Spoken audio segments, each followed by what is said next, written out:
ఈ యాప్ని ఒకసారి స్కాన్ చేసిన తర్వాత అందులో వచ్చే డీటెయిల్స్ చూసుకున్నాక ఆ బాటిల్ పైన ఉండే డీటెయిల్స్ ఒకసారి చెక్ చేసుకుంటే సరిపోతుంది.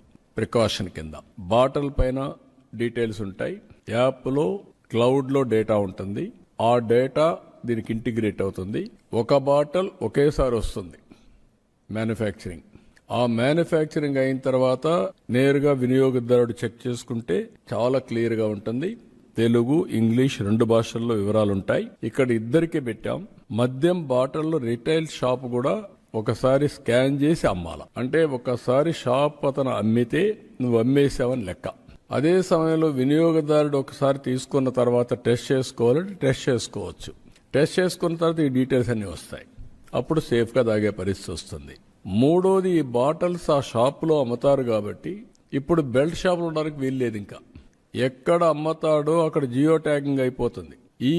ఈ షాపులో ఉండే మద్యం ఇంకెక్కడన్నా అమ్మితే ఆ జియో ట్యాగింగ్ వస్తుంది. కాబట్టి ఇక్కడే అమ్మాలి. ఇక్కడ అమ్మినప్పుడు అక్కడ కూడా వాళ్ళకు వెసులుబాటు ఇవ్వడానికి రోడ్డు మీద తాగి లేనిపోని న్యూసెన్స్ ఉందని ఈరోజు పక్కనే పర్మిట్ రూమ్ ఇచ్చాం. అక్కడే తాగొచ్చు, వెళ్ళిపోవచ్చు న్యూసెన్స్ లేకుండా.